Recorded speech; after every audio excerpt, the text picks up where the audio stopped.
eu me considero muito honrado com o convite que recebi da comissão organizadora do 6º Encontro de Geólogos da América Latina, da República Argentina, porque tive a oportunidade de voltar a esse país amigo e irmão, porque tenho um grande interesse no estudo da sua história, da sua geografia, e esse interesse naturalmente aumenta no momento em que somos Brasil e Argentina companheiros no processo do Mercosul.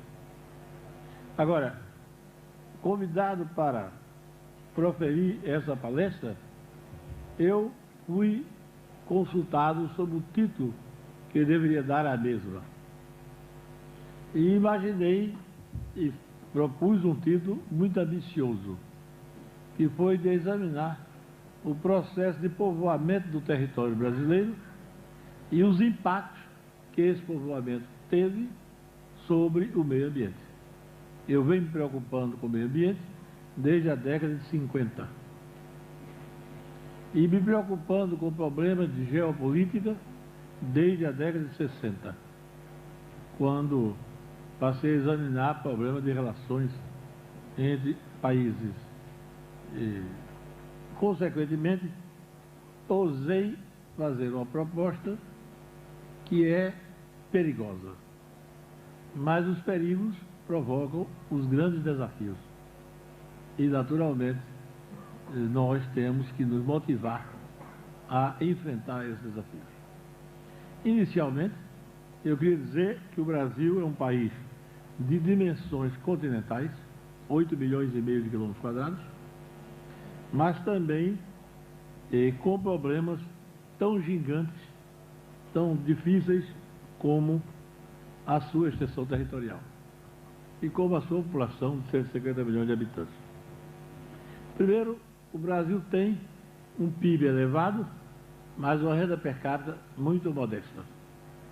A nossa renda per capita equivale à metade da renda per capita da Argentina. A Argentina está com mais de 7 mil dólares por habitante ano e nós estamos ainda com 3 mil dólares, inferior à do Uruguai. É um dos países da América Latina que tem maior taxa de analfabetismo, apesar de ser a pátria do Paulo Freire, o grande pedagogo que formulou um método de alfabetização rápido adotado em numerosos países do mundo. É um país onde hoje nós temos uma taxa de desemprego altíssima e temos baixos índices de saúde. Os baixos índices, as baixas condições de saúde são tradicionais no Brasil, de vez que já no começo do século, a nossa figura máxima da medicina, que era Miguel Couto, dizia que o Brasil poderia ser considerado um enorme hospital. Só que hoje não é mais hospital. Tem os doentes, mas não tem as instalações para atender e para tratar esses doentes. Além disso, em 5 séculos de formação, o Brasil apresenta grandes desníveis demográficos entre as suas 5 regiões e grandes desníveis de desenvolvimento. Por exemplo, o Sudeste, o Nordeste e o Sul têm uma população bastante densa em termos brasileiros. Mas a Amazônia, que compreende mais da metade do território brasileiro, e o Centro-Oeste tem uma baixa densidade demográfica. Também convém salientar que São Paulo, que tem apenas cerca de 250 mil quilômetros quadrados, tem 50% do PIB brasileiro, o que levou já um político a afirmar que São Paulo seria uma locomotiva puxando 20 vagões vazios, no tempo que o Brasil tinha apenas 20 estados. Mas o que é que eu queria refletir, dando esse índice de base, essas notícias? Queria refletir que o Brasil é um país em processo de povoamento. Foi iniciado no século XVI E a fronteira agrícola, para usar o termo atual, foi avançando do sul, do nordeste, do sudeste, em direção ao sul, ao centro-oeste, ao norte, e ainda não se concretizou naturalmente a produção do território nacional. A transformação do espaço político em território. Isso é um dos problemas chaves, ao meu ver, do país. Mas o problema mais chave é que esse processo foi comandado sempre em função de interesses externos e não em função dos interesses nacionais. Assim, no início nós fomos uma colônia portuguesa, como os colegas da América Latina foram colônias espanholas. E, naturalmente, os portugueses ocuparam o território brasileiro procurando extrair produtos que fossem valiosos no mercado internacional. E começaram devastando a Mata Atlântica, a floresta que vinha desde o Rio Grande do Norte, no caso do São Roque, até praticamente o Paraná, destruindo a Mata Atlântica para retirar madeiras, sobretudo o pau-brasil, que deu o nome ao país. O Brasil inicialmente chamava-se Terra de Santa Cruz. E houve um padre do século XVII que disse que só podia haver muito castigo de Deus, porque tiraram o nome do santo lenho para colocar o nome de uma madeira de comércio. Foi Vicente Salvador. E no primeiro século, quando passaram, o pau-brasil logo começou a esgotar, eles fundaram núcleos produtores de produtos tropicais, no Nordeste, sobretudo Pernambuco e Bahia. Foram os dois estados líderes, na época capitanias, no início da formação brasileira, em todo o período colonial. E a base era produzir açúcar para exportação. Na Bahia, além do açúcar, o fumo, que era utilizado como produto de troca para a aquisição de escravos na África. E o interior foi sendo povoado nessa região, ainda no século XVI, pelos criadores de gado. Produziam gado para quê? Para fornecer animal de trabalho e para fornecer carne às populações que se concentravam na região açucareira. Ou seja, na área de Recife e Olinda, que nós chamamos Zona da Mata de Pernambuco, e no recôncavo da Bahia. Também o gado abatido no sertão, o principal produto era o couro, o que lembra as vaquerias do Pampa argentino, né? Abatia o boi, tirava o couro e deixava a carne abandonada. Não tinha, quer dizer, comiam, mas era pouca gente para comer. A população do sertão era muito pequena. E a floresta foi sendo destruída à proporção que havia possibilidade de um produto de exploração. Por exemplo, o sul da Bahia foi antes do século XVIII, que digo. Antes disso, que não havia o cacau, Ilhéus, que era uma capitania, não teve condição de subsistir e foi anexada à Bahia, como Porto Seguro também. O Rio de Janeiro, o Espírito Santo e São Vicente não podiam competir com Bahia e Pernambuco, que estavam mais distantes da Europa. Embora tivesse condições ecológicas para a cultura da cana, o preço do transporte não dava condições à competição. E o primeiro impacto foi esse, a destruição da Mata Atlântica, que foi feita impiedosamente. E o resto da Mata Atlântica foram destruídas na primeira metade desse século. Há um livro muito recente de um brasilianista, o Warren Dean, A Ferro e a Fogo, que é o estudo dessa ação destruidora da Mata Atlântica. Depois, no século XVII, o povoamento foi para o interior, para explorar ouro e diamantes. Procuraram pedras preciosas, esmeraldas sobretudo, e brilhantes, e prata, mas não encontraram. O diamante foi encontrado em Minas Gerais, em Goiás, e permitiu o povoamento para o interior. Formaram núcleos populacionais no interior. E, ao lado desse núcleo, naturalmente, foi feita a agricultura para o mercado interno, para manter aquelas populações, e expandiu-se a pecuária ultra extensiva em campo aberto, para fornecer alimentação para os núcleos coloniais, que no século XVIII já tinha expressão. Mariana, Ouro Preto, Goiás, que hoje chamam Goiás Velho, Cuiabá, já tinha expressão no século XVIII.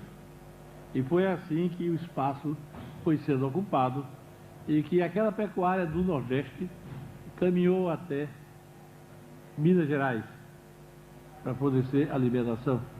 E também que o avanço paulista para o sul, conquistando as antigas missões jesuíticas, a fim de obter braço escravo, porque São Paulo não tinha condições de importar o escravo africano, que era bem mais caro, e formou campos de criação de gado, bovino e muar. O Rio Grande do Sul, durante muito tempo, foi fornecedor de muares à área de mineração, que era muito acidentada e necessitava muito do muar para exercer o seu trabalho.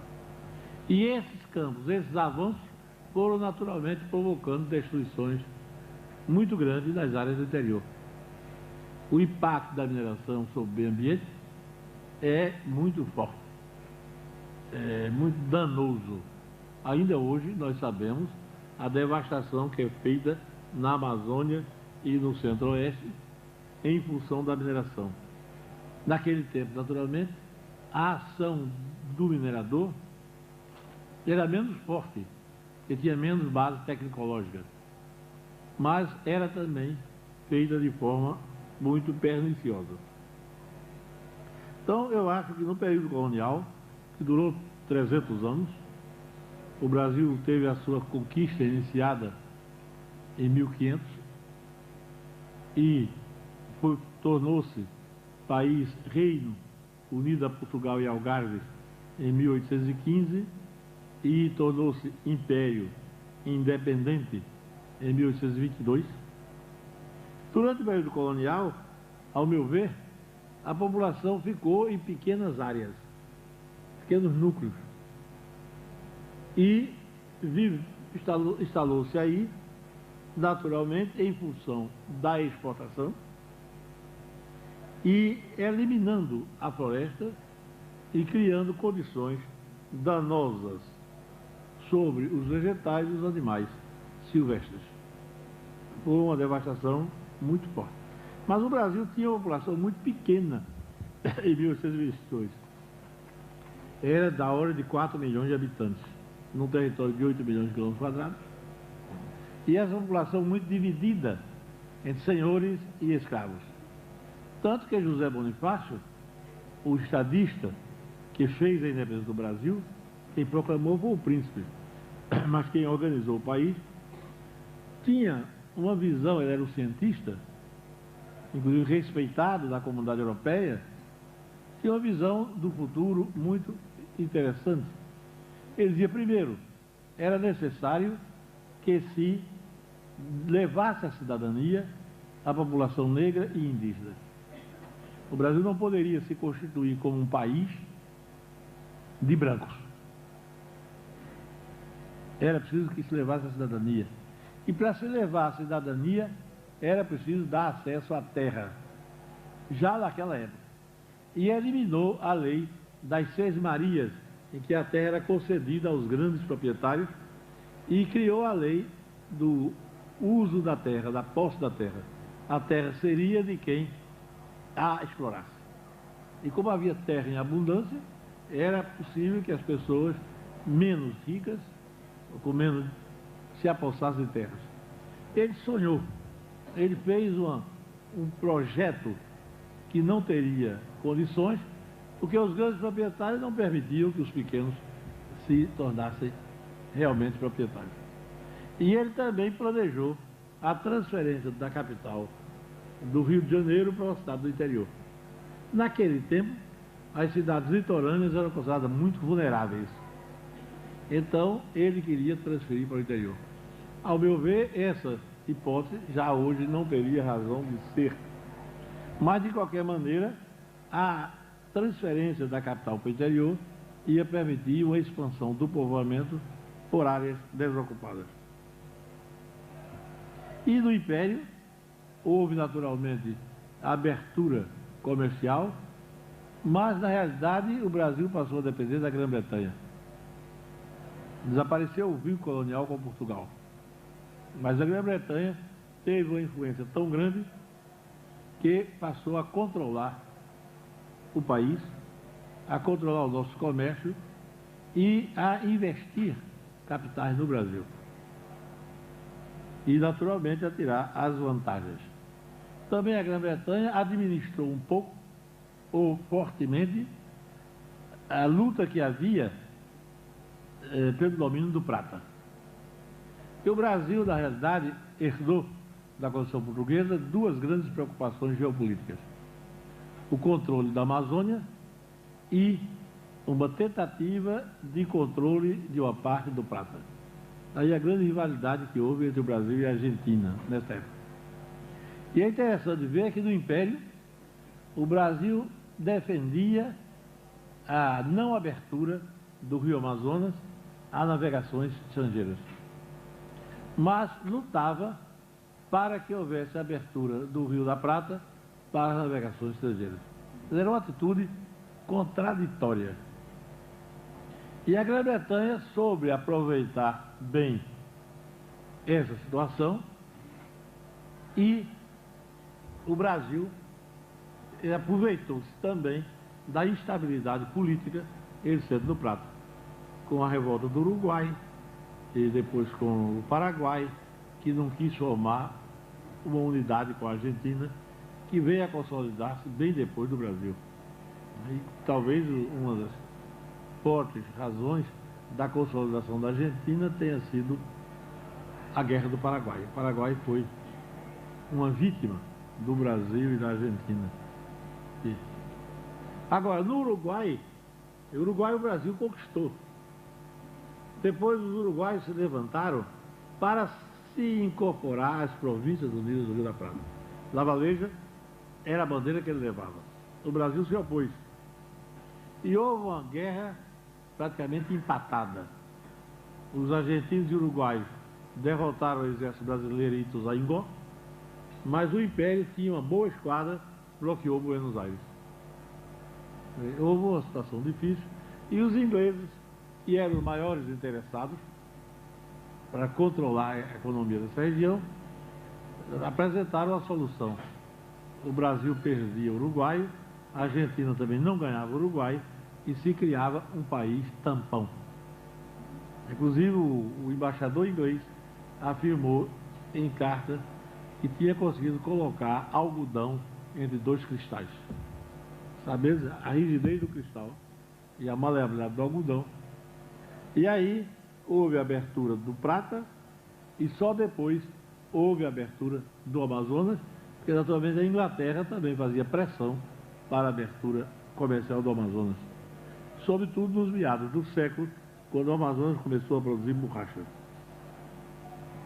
Foi também nesse período que houve grandes correntes migratórias para o Brasil, sobretudo italianos, alemães, açorianos, poloneses, espanhóis, alguns suíços, etc. Na realidade, os brasileiros estavam mais interessados na imigração de ingleses.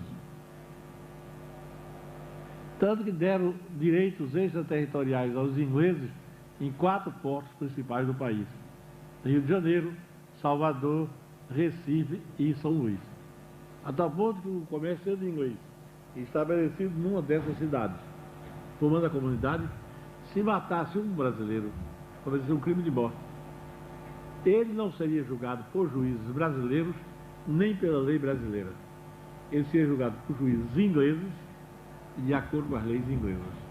É uma submissão tremenda. E os ingleses começaram a investir nos transportes, em transportes ferroviários, instalar as primeiras ferrovias de penetração. Porque primeiro eles teria um escoamento mais fácil da produção por via ferroviária até os portos. Ele teria a possibilidade de expandir as culturas que interessavam ao mercado europeu por áreas de floresta. E se vê nos mapas do Brasil, se nós levantarmos, no começo a cana-de-açúcar ficou só no litoral. Depois ela foi avançando pela área úmida à proporção que as ferrovias eram construídas. Então tinha a ferrovia que saía do Recife em direção ao São Francisco, a ferrovia que saía de Salvador em direção ao São Francisco, para atrair todo aquele produto. E as ferrovias trouxeram grandes problemas ecológicos, grandes impactos ecológicos, porque elas queimavam carvão vegetal. Às vezes pegavam carvão mineral, mas traziam muito carvão vegetal. E então destruía a floresta. Vasconcelos Sobrinho, um estudioso da fitogeografia do Nordeste, mostra como, na região de Pernambuco e da Paraíba, a Serra da Borborema, a encosta da Serra da Borborema, tinha uma vegetação florestal, de mata. Foi derrubada para fazer lenha e se reconstruiu a vegetação de caatinga, tipo savana. E isso por quê? Por causa da destruição da floresta naquela região. Também, aquele desejo de trazer ingleses para o Brasil, anglicanizar o Brasil, foi um mero sonho. Porque não eram os ingleses que vinham os capitais ingleses, vinham os técnicos ingleses, mas eles traziam mão de obra italiana, sobretudo napolitana. E há uma região da Bahia, que o professor Milton Santos conhece muito, já estudou, aquela de Jequié, que foi uma cidade fundada por italianos, que trabalharam na estrada de ferro de Nazaré, no interior, e foram se radicando lá, à proporção que os ingleses iam concluindo a obra.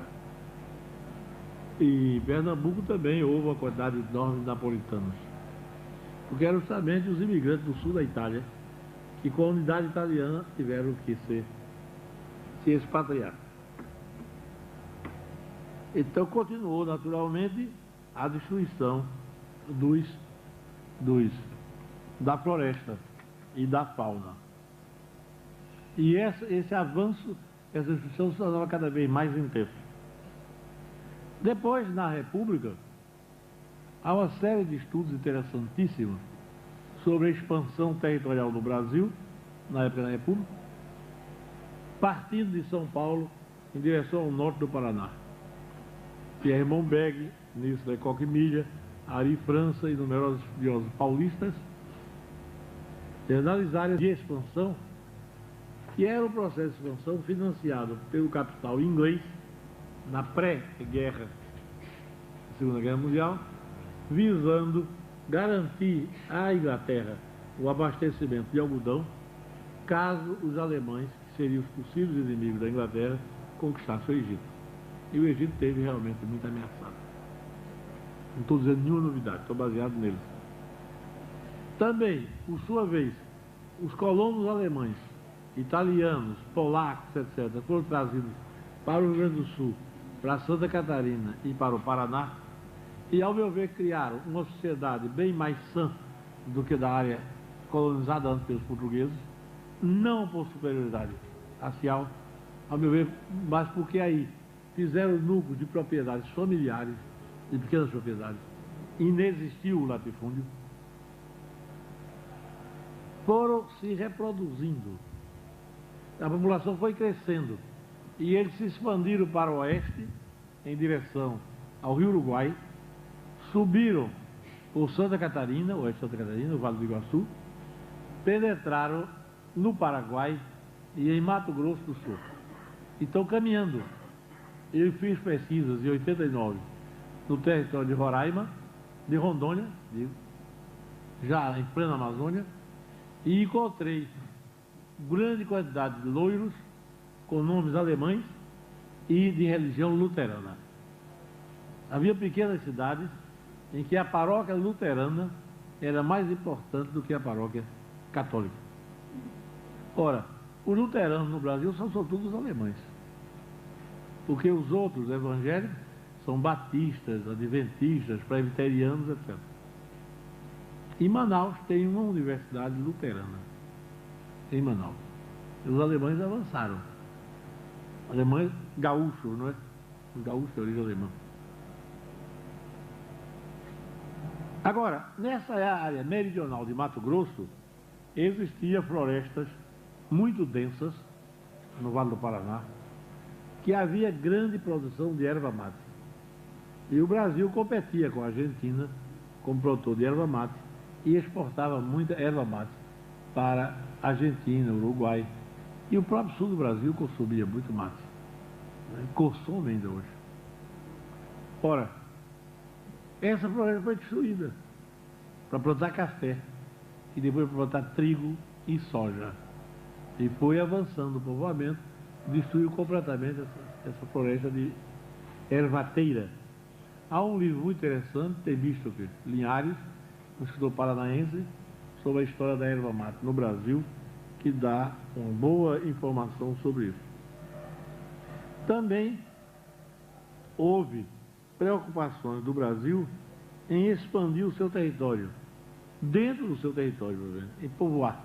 E na época da ditadura de Getúlio Vargas, nós tivemos 2 períodos ditatoriais, Getúlio Vargas de 30 a 45 e o militar de 64 a 85.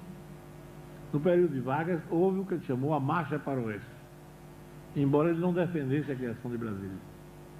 Com essa marcha para o Oeste, ele criou 5 territórios federais. O Amapá, que é uma região que já estava politicamente incorporada ao Brasil, mas cuja incorporação se deu em 1900, que ela era disputada pela França. Roraima, que em parte foi disputada pela Inglaterra também, e que até foi dividido o território entre Brasil e Inglaterra. O Iguaçu, onde houve também disputas territoriais entre Brasil e Argentina. Ponta Porã, na área do Paraguai, junto ao Paraguai. Ponta Porã, no recenseamento de 1940, tinha 90% de população paraguaia e 10% de população brasileira. Há um livro de Nelson Werneck Sodré que mostra isso com detalhes.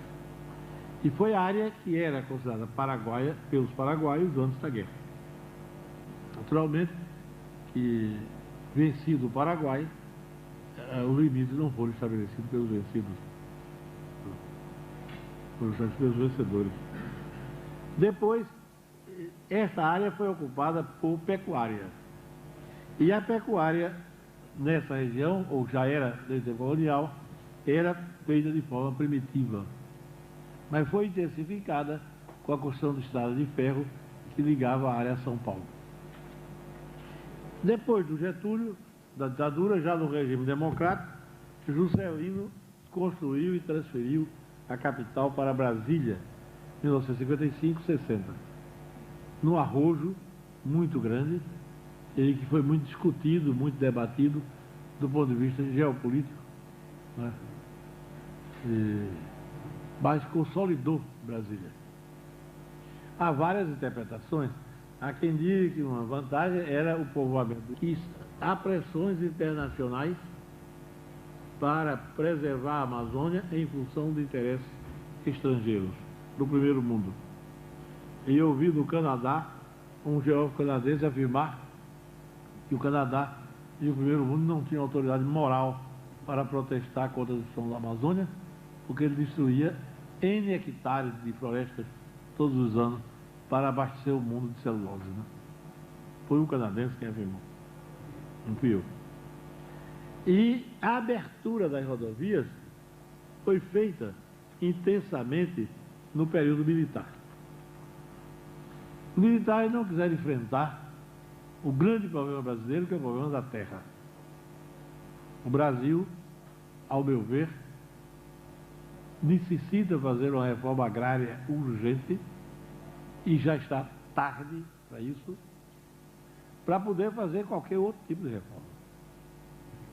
Isso, naturalmente, está em desacordo com a opinião mais dominante hoje, que é a opinião dos neoliberais, que chegam a dizer que não é mais necessária a reforma agrária, porque a população brasileira está mais concentrada nas cidades do que no campo.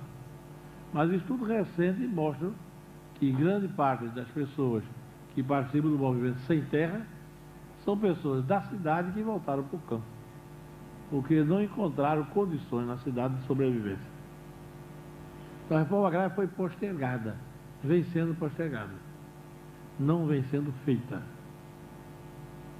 E eu acho que é a luta principal hoje que se trava no país. E o que aconteceu na Amazônia? O Estado abriu grandes rodovias, ligando São Paulo a Cuiabá, depois Cuiabá a Porto Velho, Cuiabá a Santarém, Cuiabá ao Acre, Porto Velho a Manaus, Manaus a... Os militares fizeram uma estrada que ia de Recife e João Pessoa, era dupla estrada, se juntavam e se dirigia até o Acre, pensando em transferir populações do Nordeste para a Amazônia. O senador Roberto Campos, criticando essa estrada, disse que era a estrada que se queria ligar o nada ao coisa nenhuma. Embora ele apoiasse o governo que fazia essa estrada. E fizeram uma outra estrada, que essa não chegou a fazer, ligando Macapá, atravessando o Pará ao norte, Roraima e até o Solimões. Dela resta apenas um trecho de 100 quilômetros de Macapá ao Porto Grande e um pedaço lá em Roraima, onde está sendo feito o serviço de colonização. Mas os militares, preocupados com os problemas fronteiriços, sugerem a criação de 2 territórios federais. O território do Rio Negro, do Alto Rio Negro, e o território dos Solimões, nas fronteiras com a Venezuela, a Colômbia e o Peru. Então, há esses projetos. Mas na Amazônia, e no momento eu estou trabalhando numa pesquisa na Amazônia, estive lá 2 vezes já esse ano, entrevistei pessoas dos mais diversos níveis, tanto camponeses, agricultores, como os intelectuais e autoridades. Lá se observa que tem 3 frentes pioneiras, ou 3 fronteiras agrícolas, que já é mais consolidado que a frente pioneira, avançando do Nordeste e do Sudeste sobre a Amazônia. Uma é representada pelos agricultores, que avançam chamados pulseiros, que são estimulados pelos empresários para ir na frente. Eles não têm título de propriedade e depois são desapropriados. Outra pelos grandes empresários nacionais e internacionais, que avançam pelas estradas, conseguem verdadeiras doações de terras do governo, porque se compram por um preço mínimo, derrubam a floresta e soltam algumas cabeças de gado para dizer que são fazendas produtivas, para legitimar a posse. É uma frente agrícola representada pelos pequenos produtores, há uma frente capitalista agrícola também, representada pelos grandes empresários, que recebe incentivos financeiros para isso, e há uma frente mineradora, que é aquela que vai ocupando as áreas de mineração. E aí são grandes grupos econômicos. Por exemplo, os capitais brasileiros e japoneses investidos no projeto do Carajás são imensos. Companhia do Vale do Rio Doce, com empresas japonesas. Empresas japonesas também muito fortes no Pará para a exploração de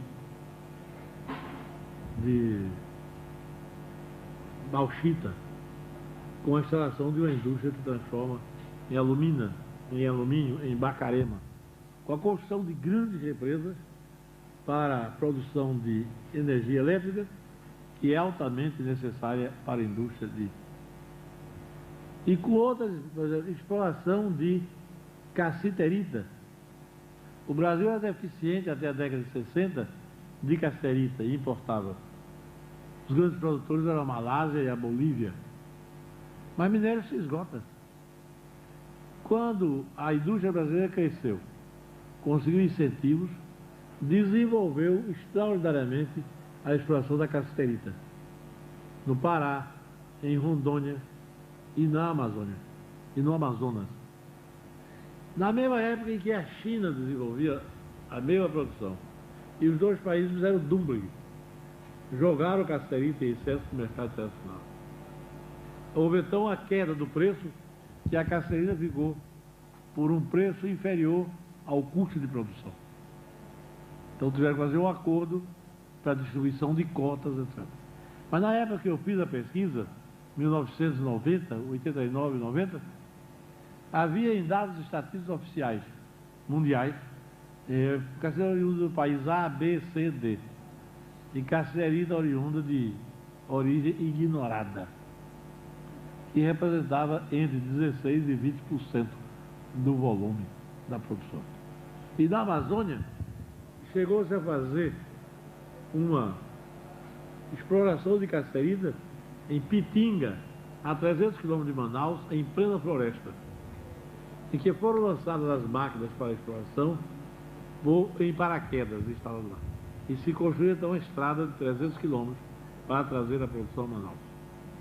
Eu estive em Manaus, procurei a empresa e eles disseram que eu não poderia ir à área, porque a área era vetada a ida.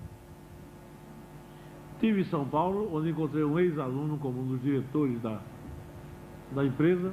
Eu sabia que ele... Conversei longamente com ele e disse: eu não posso permitir ainda nem ninguém estranho, só vai convidado da empresa. Hoje a coisa mudou. A empresa, que era uma empresa brasileira, Paranapanema, é uma empresa que teve problemas financeiros, fiscais, e vendeu a um grupo de fundos de pensão. E criou problema porque a mina Pitinga ficava em reserva indígena e os índios passaram a pressionar para receber royalties. E conseguiram na justiça. Os índios vêm do Brasil tomando uma consciência da sua situação e batalhando largamente em favor dos seus direitos. Então há esse problema. Mas aí houve naturalmente está havendo uma destruição da floresta impressionante. Se você pega o mapa do estado do Amazonas, você vê o avanço dos povoadores. Isso sem nenhuma preocupação de ordem ecológica. E até pouco tempo de ordem econômica, porque eles eram subsidiados. Agora os subsídios estão difíceis. Ela pode parar um pouco. Com problemas de solos terríveis, de lixiviação e outros problemas de solo, porque eles destruíam florestas em encostas. A brasileira proíbe a derrubada da castanheira. Mas a castanheira vive e se desenvolve numa floresta heterogênea. Então o explorador chegava e derrubava todas as árvores que não eram castanheiras. Ela ficava isolada, morria. E o Brasil hoje não produz mais castanha. E houve projetos agrícolas desastrosos. A Ford instalou na década de 30 plantio de seringueira na Amazônia, usando os métodos da Malásia. E quando viu que não dava lucros, devolveu as solicitações ao governo brasileiro. O Grupo Ludwig conseguiu do governo federal, na época da ditadura, 4 milhões de hectares de terra no Vale do Jari para montar uma indústria celulose. Mas como a floresta era heterogênea, ele derrubou a floresta e trouxe a anelina da Índia, para fazer uma floresta homogênea. Naquelas condições naturais, a floresta homogênea é muito sujeita a pragas. Fracassou. E como o governo brasileiro tinha mandado o Banco do Brasil avalizar os empréstimos internacionais do grupo, o grupo resolveu vender pelas dívidas e o Banco do Brasil teve que assumir com um grupo de industriais brasileiros. Então a destruição aí é impressionante. Mas não é só a derrubada da mata. A exploração mineral está criando problemas terríveis. Por exemplo, a mina de ouro nas margens do rio Madeira, que é um dos maiores rios do mundo, tem 3.000 quilômetros de comprimento e uma descarga de 10 milhões de metros cúbicos d'água por segundo no rio Amazonas. A quantidade de mercúrio para lavagem do ouro que é lançado no Rio Madeira já torna praticamente imprestável a água desse rio. E com ele numerosos outros. No Pantanal Mato Grossense, a exploração desenfreada de ouro está provocando não só a contaminação dos rios, como também está provocando o assoreamento, porque eles derrubam as barreiras e aqueles sedimentos vão para o leito do rio e vai sendo assoreado, criando impactos ecológicos tremendos sobre o Pantanal Mato Grossense. E tudo isso é feito com uma aplicação de capitais elevados e geralmente conduzido por grandes grupos econômicos, que estão interessados unicamente no lucro, nas vantagens econômicas, e que trazem naturalmente problemas muito sérios sobre o país. Também, o desemprego, a fuga do campo para a cidade, provocou um crescimento extraordinário da população urbana. E o Brasil possui hoje mais de 10 cidades com mais de 1 milhão de habitantes. Inclusive São Paulo com cerca de 15 milhões, o Rio de Janeiro com cerca de 10 milhões, etc. E traz naturalmente problemas de construção daquilo que os arquitetos chamam habitações subnormais, que o povo chama favela no Brasil, aqui chamam vila miséria, por exemplo. E traz também problemas de abastecimento d'água, problemas de construção de habitações, problemas de oferta de lugares nas escolas para a educação, que a Constituição estabelece que o país é obrigado, o Estado, a dar o ensino primário a toda a população. Mas não há vagas. Problema de saúde, que se agrava cada vez mais, problema de segurança, etc. É um buquê enorme de problemas que o Estado não tem condições de resolver, ou não tem vontade política de fazê-lo. Então, eu acho que o processo de desenvolvimento do Brasil é fundamental que se analise, que se estude, não os fatos históricos em si, para se ver a que custo ecológico, e a que custo econômico, e a que custo social está sendo feito o crescimento brasileiro. Eu não ousaria dizer o desenvolvimento, porque seria necessário uma reformulação, não só de políticas, como inclusive de mentalidades. É necessária uma revolução social, digamos assim, uma revolução também psicológica, porque as pessoas se convencessem de que o bem público está acima do bem privado. Muito obrigado.